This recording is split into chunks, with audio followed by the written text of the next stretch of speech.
We know that the brain is a learning prediction machine, and what fires together wires together.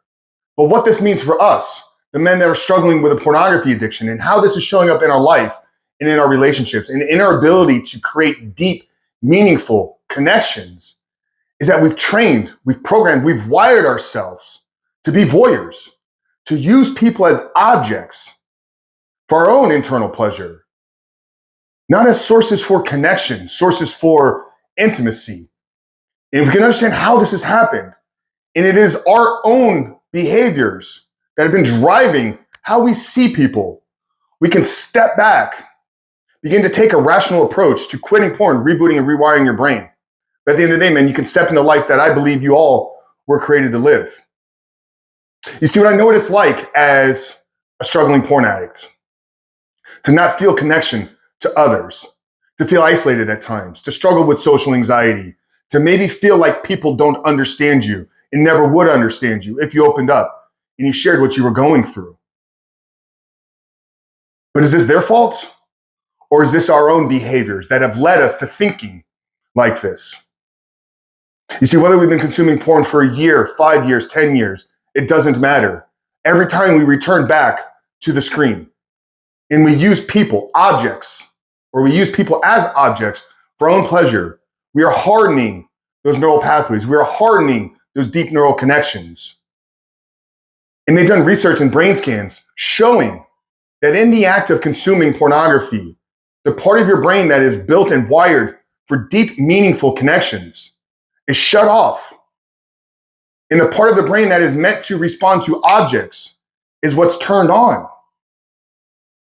Now, if you're doing this daily, or even a couple times a week, or maybe once a month, I'm sure you can see and understand how over time, this is going to lead you to having the ability to create deep, meaningful connections, having the ability to relate to others, and oftentimes put you in anxious, stressful environments.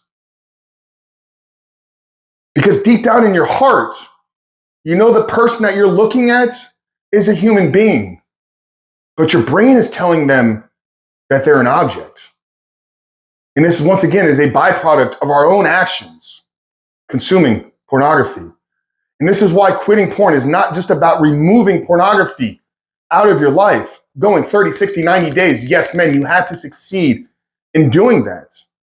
But the lasting path to freedom, to living a 100% porn-free life, is rooted in the rewiring of those neural pathways. It's rooted in an identity change, and you becoming the man that now seeks and looks for opportunities to help and serve others.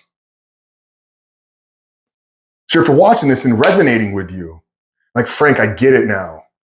That's why I'm socially awkward. That's why I'm socially anxious. It's not my personality. It's not my lack of confidence. It's that I've wired and programmed myself to seek people as objects. So how do you change that? Well, I can tell you that the path to looking at people differently is to begin to look at people differently. Begin to show up every single day as a man of service, a man of honor, a man of respect, a man of integrity. Seek opportunities and possibilities to help and serve others. Whether this is going to feed the homeless, whether this is taking on the role and responsibility of a big brother, maybe a little league coach, maybe a volunteer umpire. Maybe this is participating in your local ministry or church and finding where you can find your place. Maybe it's starting a nonprofit. Maybe it's starting to share content about your own story, about your own journey, for the sole purpose of helping others. But you combine that, you combine the focus and intentionality of living as a man of service every single day, paired with the right community of brothers that are also going to lift you up and are also working towards becoming better men. And you layer on top of that the removal of pornography out of your life. And brother, I'm going to promise to you that not only will your problem with pornography go away, but your brain, as it begins to heal, reboot, rewire, you will begin to see the world a whole lot differently. You begin to see yourself and your place in this world and your ability to help others through a new lens and new lights. And that, my brother, is what it means to live a porn-free life.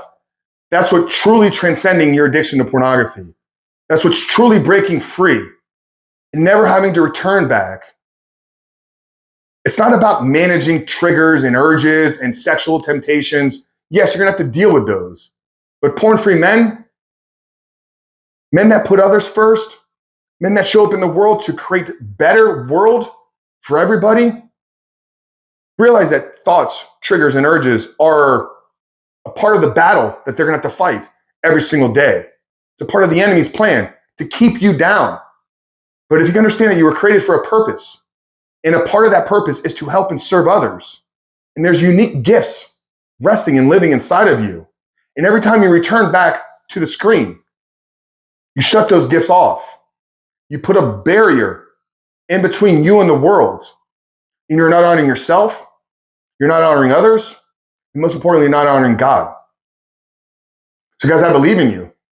And if you're ready to take some steps and you want some help in removing pornography out of your life, then down there in the first pinned comment below, I'm going to put a link to our free book. It's the 7-step guide to living a life without porn. At this point now, roughly 4,500 men have gone through the 7 steps in this book to identify the ways in which porn is impacting their life, but then build a proactive plan to create meaningful relationships in their lives through service and intentionality of helping others and making the world a better place.